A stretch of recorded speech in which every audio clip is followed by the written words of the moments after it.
Olá, tortuguinhas, como vão vocês? O vídeo de hoje é sobre uma pessoa que foi muito importante para a preservação marinha. Eu vou falar um pouco sobre Jacques Cousteau. Nem todo mundo conhece, mas eu acho que quem é da área ou quem gosta da área de oceano, enfim, deveria saber um pouco sobre ele, pelo menos o que ele fez de importante, então esse vídeo é para isso.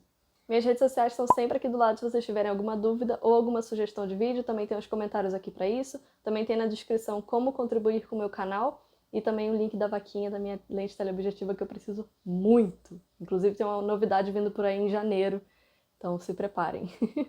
Não tem por que eu focar na vida pessoal dele, porque o vídeo é sobre os feitos dele na área de biologia marinha até, oceano no geral. Então, se vocês quiserem saber sobre as fofocas, porque tem muita coisa errada na vida pessoal dele, tá? Também na profissional, mas a gente passa um pouquinho de pano, releva um pouco, porque naquela época tinha menos conhecimento ainda do que hoje em dia, tanto que ele foi pioneiro em muitas coisas, eu vou falar aqui nesse vídeo.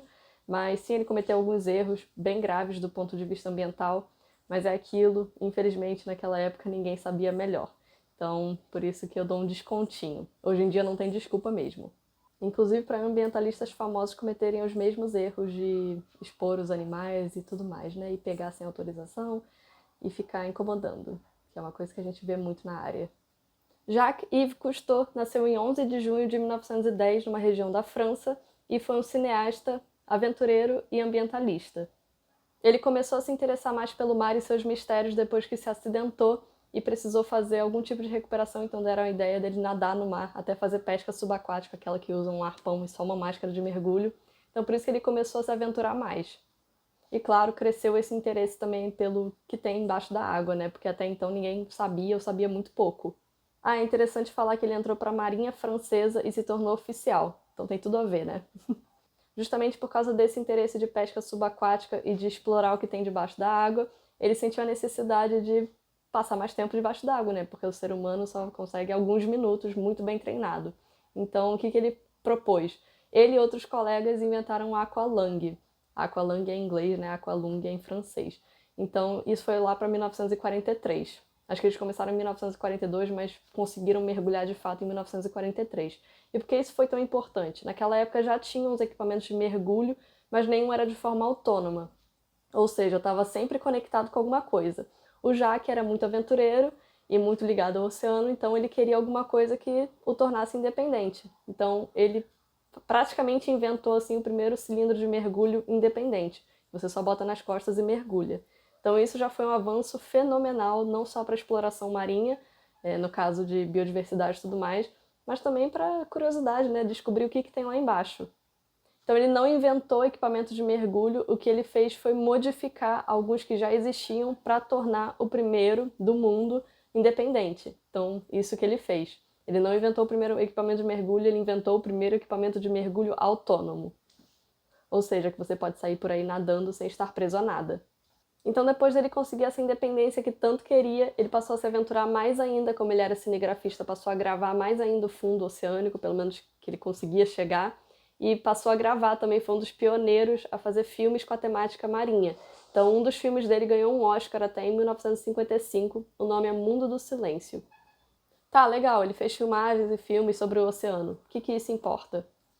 Justamente por filmar o que era até então desconhecido, ele passou a chamar a atenção para o problema e para a conservação dos oceanos. Inclusive, ele foi um dos primeiros a notar a importância do recife de corais para o oceano e para a vida no planeta, enfim, a importância dos corais no geral.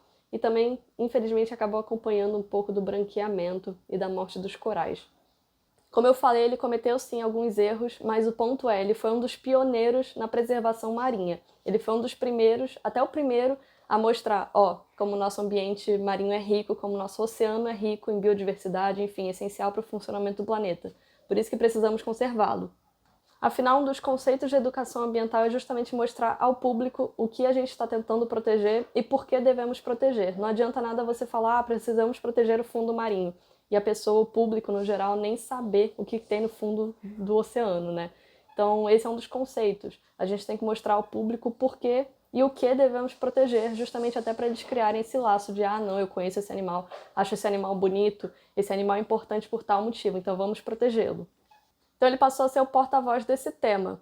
Ele até criou uma ONG, queria atrair milhões de pessoas para saber sobre esse tema, né, de poluição marinha e conservação. Inclusive, para vocês terem uma ideia, no início da carreira, né, quando ele começou a pesquisar sobre os oceanos e ir lá nadar e mergulhar, ele tinha o sonho de colonizar o fundo do mar, das pessoas viverem tipo cápsulas mesmo. Ele chegou a fazer um experimento de 1 semana e as pessoas sobreviveram.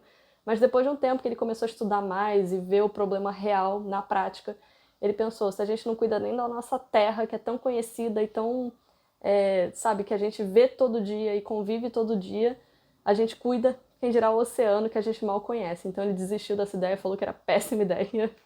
O Cousteau foi tão importante que ele foi um dos únicos, ou até o único, que não era um líder político na Eco 92. A Rio 92 é aquela conferência ambiental que teve aqui, que também passou a ter outros anos, né? Inclusive, vale um vídeo aí para a Eco 92, porque do ponto de vista político foi considerado um desastre, ou do ponto de vista público, enfim, mas para a parte ambiental foi muito importante. Até hoje é importante, né? Tanto que ainda tem. Eu vou deixar um adendo aqui que eu tive essa ideia porque assisti um documentário ontem sobre ele, na Disney Plus até, se alguém tiver, vale muito a pena assistir. Tem muito mais detalhes do que esse vídeo, claro. Tem filmagens originais dele, entrevistas, enfim, falando sobre a vida dele. É bem interessante. Mas o que eu queria falar é que nas imagens dele já dá pra ver uma diferença absurda do que a gente encontra hoje em dia no fundo do mar. E eu falo isso porque antigamente era um pouco mais conservado, né? E mesmo assim ele mesmo fala que passou a ver recifes de corais virando cemitérios. Então, para vocês verem que naquela época já tinha esse problema, quem dirá hoje em dia. Então, a mensagem que o Cousteau deixa pra gente é que a pauta marinha é urgente, desde quando ele começou a documentar tudo. Naquela época ele já falava com certo pânico que a gente precisava salvar, que precisava reverter a situação, e é triste ver que em 50 anos as coisas praticamente não mudaram. Claro, hoje em dia a gente tem mais recurso, dá para ajudar de casa, pesquisando, estudando, divulgando o tema e a necessidade de proteger o mar e tudo mais, mas é triste ver que o planeta continua sendo extremamente explorado e negligenciado, e como ele mesmo diz, a gente não está deixando a conta para nós mesmos pagarmos, a gente está deixando para as próximas gerações, que no caso somos nós hoje em dia. Então é capaz de nem ter um planeta para geração futura como os nossos filhos e netos. Então a necessidade de mudança é urgente, não dá para deixar para amanhã o que a gente precisa fazer hoje, senão nem vai ter um amanhã.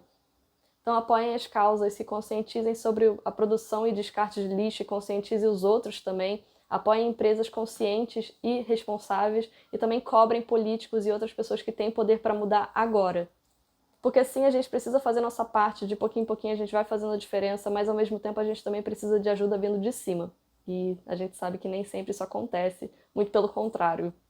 Porque se a gente não lutar pelo planeta, ninguém mais vai. Então é isso, eu espero que vocês tenham gostado, eu espero que vocês compartilhem essa mensagem muito importante nesse vídeo, não necessariamente sobre a história do Jacques, mas mais pela mensagem mesmo, porque eu acho que todo mundo precisa ouvir isso pelo menos uma vez na vida e conhecer um pouco mais sobre o nosso planeta, que afinal a vida começou no mar. Então é isso, beijos e até a próxima. Nha!